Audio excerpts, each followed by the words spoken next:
I think I can just go home. I think the Toastmaster just gave my entire speech. I want you to think about a time where you were a mentor or you were mentoring somebody else. Think about the feelings that that gave you. Think about what you got from it. And I want you to realize multiple different facets of how you felt and what you took away from it. I'm going to give you two stories today. The first story is going to be about being a mentor. I work in the call center environment. So I manage people that call customers and talk to them on a regular basis. And generally, my employees are people that are straight out of high school or that have been doing entry-level positions for quite some time. And I watch these individuals grow in their careers over time. And I had a young man that worked for me, and we were in the collections business. So we were calling customers, asking them to pay their car payments and negotiating and having conversations. And man, was he useless at this. Oh my goodness, he was terrible. But he was a nice young man, and he worked hard. And he tried, and he tried, and he tried. He just couldn't get it. And eventually, because I do management by walking around, I watch people, I talk to people, I get engaged with them. And I started realizing he was getting frustrated, he was getting depressed.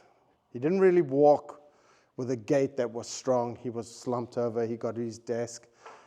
And eventually I called him in because by this time, he was on corrective process. And I said, Ben, what's going on?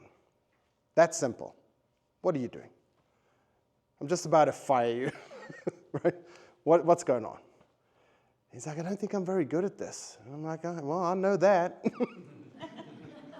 I said, what are you good at? He's like, I don't know what I'm good at. I said, fair enough. Tell me a little bit about yourself. So he starts talking to me. Well, I grew up in Orange Park, and, my dad had a lumber yard, and, I went to college in Georgia, and I got a degree in statistics for GMOs. And I went, okay, what is that? And he started explaining to me. This young man's mind was brilliant, absolutely brilliant. And I had no clue what he was doing sitting on my floor making phone calls. So I got a hold of my peers on the campus, and I said, look at this resume. Where did I go? I went to the IT department. I went to the statistics department. I went to the people that were forecasting. I said, can you use somebody with this skill set? Oh, yeah, I can. And off he went. Today, he is not only a friend, but I'm still his mentor. I'm mentoring him through his career and also his life. He is now my level at that company. He is now entry-level executive management in less than 10 years because somebody took an interest in him as an individual and in his career. So if you have been a mentor, you know what that feeling feels like. You get a lot of benefit from it as well as the person that you're mentoring. What I got from it was a sense of accomplishment. I got to learn from younger people. I got some knowledge as well. They got my knowledge of the business and leadership and management, but I had learned something from them as well. So think about being a mentor for somebody. If somebody comes and asks you a question or inquires about what you do or wants feedback from you, embrace it. We don't always have to sit down and have one-on-one meetings and write it down and have discussions. You can mentor somebody in 5 minutes. I was a martial arts instructor for a lot of years. And part of my mentoring was just going and teaching and working one-on-one with a child or an adult or that mom or dad that was a white belt walking onto a mat that had never done this before, but they're doing it because their child did it. And they're embarrassed, right, because they don't know what they're doing. It just takes somebody showing an interest. So if you're thinking about being a mentor, first of all, you don't have to be in management. You don't have to be in a position of leadership.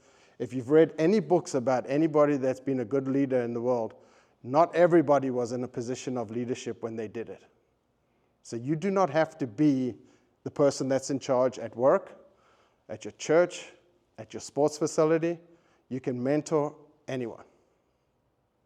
So the art of mentorship,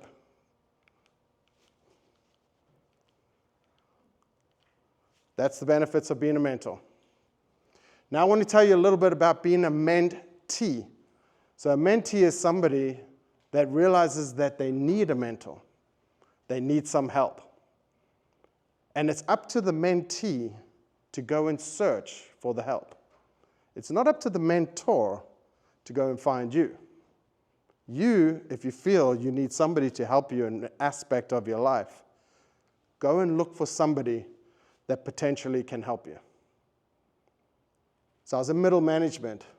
I was working at Bank of America, and I had to present to the president of our department area and his leadership team. They were in a big conference room.